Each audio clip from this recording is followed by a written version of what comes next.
साथियों, जैसा कि आप लोगों को मैं 1 महीना पहले ही हम लोगों ने नारा दिया था कि टाटी सिलवे का भीड़ 1 लाख पार होगा,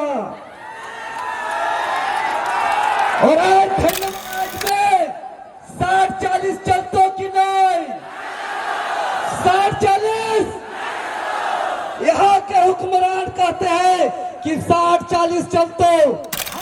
हमारी पहचान 1932 का खतियान। आखिर हमने अटैक है बोलो, जिनके हाथों में खतियान। खतियान कोई छोटा मोटा लड़ाई नहीं है दोस्तों, छोटा मोटा खतियान लड़ाई नहीं है। झारखंडियों को परिभाषित करने का, आइडेंटिफाई करने का मात्र एक ही विकल्प है, वो है 1932 का खतियान। हमारा खतियान यूं ही नहीं बना है। हमारा 4 सर्वे नियोजन कैसे हो कि सी और डी के नौकरियों में 90% झारखंड के बच्चे का होना चाहिए, प्राइवेट के नौकरियों में 75% हमारे बच्चों का होना चाहिए, ऑफिसर के पदों में भी 75% हमारे बच्चों का होना चाहिए, क्योंकि ये कानूनी है, संवैधानिक है। अगर कोई बोलता है कि ये कानून असंवैधानिक है तो हम आपको बता देते हैं। साथियों, जैसा कि आप लोगों को मैं 1 महीना पहले ही हम लोगों ने नारा दिया था कि टाटी सिलवे का भीड़ 1 लाख पार होगा, और आज धन्यवाद देते हैं तमाम उपस्थित माताएं बहनों को, और एक बात पूछना चाहते हैं कि राज्य में 60-40 चलतों की नहीं, 60-40 यहाँ के हुक्मरान कहते हैं कि 60-40 चलतों।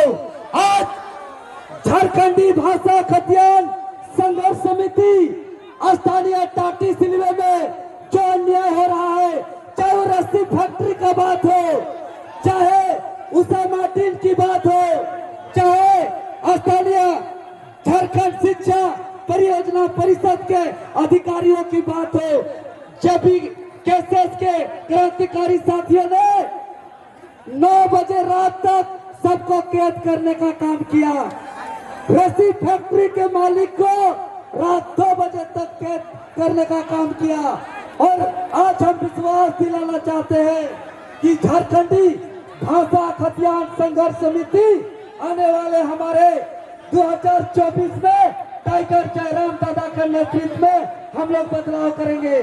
तैयार है? हाथ खड़ा करके सब कोई, टाइगर जयराम दादा जिंदाबाद, जेपी के साथ जिंदाबाद, जय झारखंड, जोहार झारखंड। अब हम सभी के बीच एक जैसे बोल है और साथ एक आत्मीयता के संबंध बनते, एक रिश्ता बनते, जखन से कहने के अपनापन के आभास बतो, इसलिए जोहार बोलिए। अब है लड़ाई है सबसे पहले स्थानीय नीति और नियोजन नीति के। तो हमने बात करवे स्थानीय नीति और नियोजन नीति के, क्योंकि समय के अभाव है, इसलिए सबसे पहले खतियान की बात करवे कि आखिर खतियान हमने जो चाहिए। देखा, हमने बोला है कि झारखंडियों की पहचान 1932 का खतियान, हमारी पहचान 1932 का खतियान। आखिर हमने अटैक है बोलो कि झारखंडियों की पहचान 1932 का खतियान, हमारी पहचान 1932 का खतियान। इतना कहे रहता है कि हमने का पहचान वोटर कार्ड, हमने पहचान राशन कार्ड, कहे कि राशन कार्ड, वोटर कार्ड, आधार कार्ड कभी भी झारखंडी पहचान ना भेज सको। कहे ना भेज सके है कि Aadhaar card, voter card, ration card तो अपने पास है, जो यूपी से आले, जो बिहार से आले, जो गुजरात से आले, जो बंगाल से आले, जो बांग्लादेश से आले, अपने पास Aadhaar card, voter card, ration card है। कि झारखंडी बताए क्या झारखंडी होगा? तो झारखंडी कौन होगा? जिनके हाथों में खतियान। खतियान कोई छोटा मोटा लड़ाई नहीं है दोस्तों, छोटा मोटा खतियान लड़ाई नहीं है। झारखंडियों को परिभाषित करने का, आइडेंटिफाई करने का मात्र एक ही विकल्प है, वो है 1932 का खतियान। हमारा खतियान यूं ही नहीं बना है। हमारा 4 सर्वे झारखंड में हुआ है, एक 1908 का सर्वे, एक 1932 का सर्वे, एक 1954 का सर्वे, एक 1964 का सर्वे। हम सरकार से मांग करते हैं कि सबसे पहले 1932 को लागू किया जाए। 1932 इसलिए कि झारखंड का 85% इलाकों में सर्वे हुआ है। जैसे ही 1985, 32 लागू होगा, झारखंड का 85% इलाका कवर हो जाएगा। यानी ऐसे समझिए कि झारखंड में अगर 2 दरवाजा लगाना लगा हुआ है और अगर ज्यादा से ज्यादा यानी अधिक से अधिक लोगों को हमको अपने घर में घुसाना है तो सबसे पहले हम बड़ा दरवाजा को खोलते हैं। उसी तरह है 32, जैसे हम 1932 लागू करेंगे हमारा झारखंड का 85% इलाका कवर हो जाएगा, 85% इलाका घुस जाएगा। अब बचेगा 15% इलाका जहां 1964 में सर्वे हुआ है। हम सरकार से ये मांग करते हैं कि 1908 को लागू कीजिए, 1932 को लागू कीजिए, 1954 को लागू कीजिए और 1964 को लागू कीजिए। और 1964 के पहले जितना सर्वे सेटलमेंट है उसके आधार पर झारखंडियों को परिभाषित कीजिए, आइडेंटिफाई कीजिए कि झारखंडी है कौन।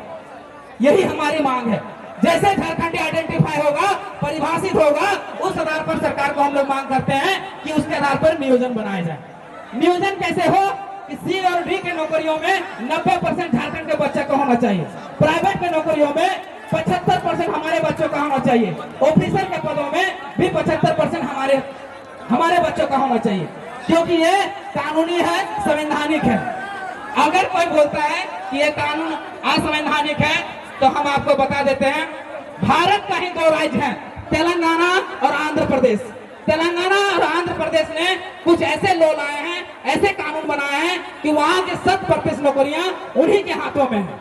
उन्होंने 371D स्पेशल प्रोविजन के तहत एक ऐसा कानून बनाया है कि सी और डी की नौकरियां तेलंगाना और आंध्र प्रदेश के लोग ही ले सकते हैं। अब बताइए, वो भी भारत का ही राज्य है, लेकिन जब वहां वो कानून बन सकता है तो झारखंड में क्यों नहीं बन सकता? बन सकता है कि नहीं? वही हमारी मांग है। और वो जैसे होगा, अगर कोई कहता है कि 100% सीटें करना, रिजर्व करना असंवैधानिक है, तो हम आपको एक उदाहरण बताते हैं। तेलंगाना एक राज्य है, अभी वहां की मेडिकल सीटें 2100 है। मेडिकल सीटों में तेलंगाना राज्य ने ऐसा किया है कि वहां की जो मेडिकल की सीटें हैं वो 100% तेलंगाना वासियों के लिए रिजर्व कर दिया। ये मामला हाईकोर्ट पहुंची, हाईकोर्ट में दलील दिया गया सरकार के तरफ से कि हमारा राज्य 2 जून 2014 को बना है। अगर हम अपनी सीटें तेलंगाना वासियों के लिए अगर रिजर्व नहीं करते हैं तो क्या होगा? फिर से आंध्र प्रदेश का यहाँ पर अतिक्रमण होगा, बाहरी राज्यों का अतिक्रमण होगा, तो हम अपना राज्य लेकर क्या करेंगे? उसी तरह झारखंड है, झारखंड एक नया बना हुआ राज्य है, एक उभरता हुआ राज्य है। अगर यहाँ की 100% नौकरियां यहाँ के बच्चों के लिए रिजर्व नहीं होगा तो फिर बाहरी लोग यहाँ शासन करते रहेंगे, हम पर जुल्म करते रहेंगे। तो सबसे पहले झारखंड सरकार से हमारी मांग है कि पहले 1932 से झारखंडियों को परिभाषित किया जाए, आइडेंटिफाई किया जाए, उसके बाद नियोजन बनाया जाए। और गुलामी की जंजीर अब तो हथेली से फिसलनी चाहिए, गुलामी की जंजीर अब तो हथेली से फिसलनी चाहिए, रज की दशा अब तो बदलनी चाहिए। कट रही है गर्दन तो अफसोस काहे ना हो, कट रही है गर्दन तो अफसोस काहे ना हो, जो बच गई है उंगली हो तो हिलनी चाहिए। कलम से पहले, तलवार से पहले कलम चलनी चाहिए, तलवार से पहले अब कलम चलनी चाहिए, रज की दशा अब तो बदलनी चाहिए। चाहे संजय हो डरा हुआ, चाहे संजय हो डरा हुआ, चाहे सच कहना सुनना भारी हो, चाहे संजय हो डरा हुआ, चाहे सच कहना सुनना भारी हो, चाहे धृतराष्ट्र बैठा हो गद्दी पर जनता कभी ना गंधारी हो। अब वक्त आ गया है बदलाव का, अब वक्त आ गया है उलगुलान का। ये बदलाव 2024 में होगी और टाइगर जयराम मातो के नेतृत्व में होगी। आप लोग केवल इतना ही गांठ मान लीजिए कि अगर बदलाव करना है तो सबसे पहले ये बदलाव महासंकल्प रैली है ना, तो सबसे पहले अपने अंदर बदलाव करना पड़ेगा। क्या बदलाव करना पड़ेगा? दारू, मुर्गा, सिगरेट, गांजा से वोट नहीं देना पड़ेगा, तभी बदलाव हो सकता है, तभी क्रांति आ सकता है। क्योंकि एक बहुत बड़े राजनीतिक क्रांति ने कहा था कि अगर समाज में परिवर्तन लाना है तो सबसे पहले राजनीतिक परिवर्तन करना पड़ेगा, और राजनीतिक परिवर्तन करने के लिए टाइगर जयराम मातो का नेतृत्व स्वीकार है ना? आप सभी को स्वीकार है ना? कैसे लिया झारखंड, कैसे लिया झारखंड। धन्यवाद, जोहार, जय झारखंड। बहुत बहुत धन्यवाद। 2 मिनट के लिए देवेंद्र भाई हम सभी के बीच में अपना विचार रखेंगे 2 मिनट के लिए।